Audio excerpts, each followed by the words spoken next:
Assalamualaikum warahmatullahi wabarakatuh. Perkenalkan, saya Siti Aisyah. Di sini saya akan mempresentasikan apa itu Pancasila sebagai paradigma kehidupan bermasyarakat, berbangsa, dan bernegara. Adapun pembahasan yang akan saya jelaskan yaitu yang pertama, pengertian paradigma. Yang kedua, Pancasila sebagai paradigma pembangunan. Yang ketiga, Pancasila sebagai paradigma reformasi. Yang keempat, akulturasi Pancasila. Yang kelima, Pancasila sebagai paradigma kehidupan kampus, serta yang terakhir, Pancasila sebagai paradigma kehidupan bermasyarakat. Adapun pengertian paradigma yaitu, kata paradigma sendiri berasal dari kata bahasa Inggris, yaitu paradigm, yang berarti model, pola, atau contoh. Paradigma juga berarti suatu gugusan sistem pemikiran, cara pandang, nilai-nilai, metode-metode, prinsip dasar, atau cara pemecahan masalah yang dianut suatu masyarakat tertentu. Sehingga dapat diartikan bahwa Pancasila sebagai asas atau dasar kehidupan dalam bermasyarakat, berbangsa, dan bernegara.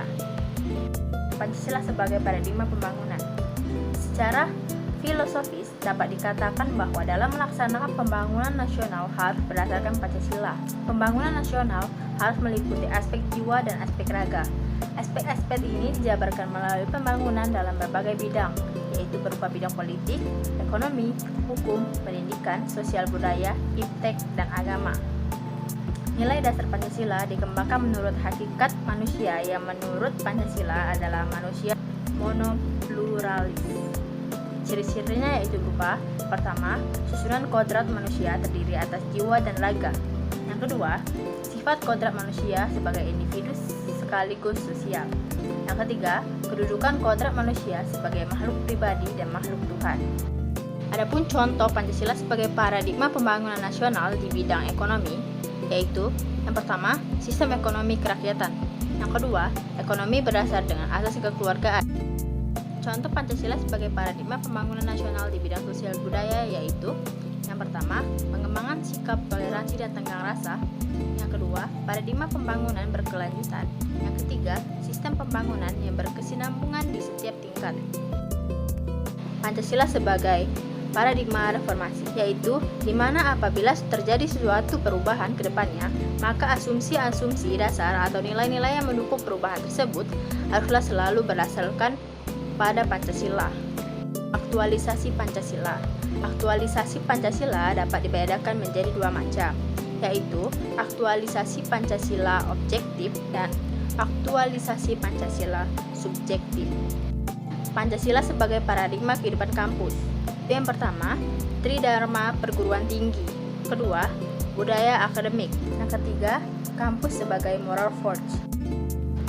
Paradigma dalam kehidupan bermasyarakat. Paradigma dalam kehidupan bermasyarakat dapat ditemukan dalam sikap toleransi.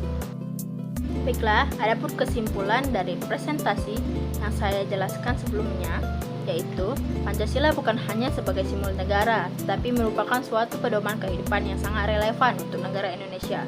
Pancasila sebagai dasar negara harus mampu menanggapi gerakan reformasi yang berdampak pada sosial, politik, ekonomi, dan kemanusiaan. Pengaktualisasian Pancasila dalam kehidupan kampus dapat dilakukan melalui pengembangan hukum dan HAM dalam kehidupan kampus serta memposisikan kampus sebagai kekuatan moral.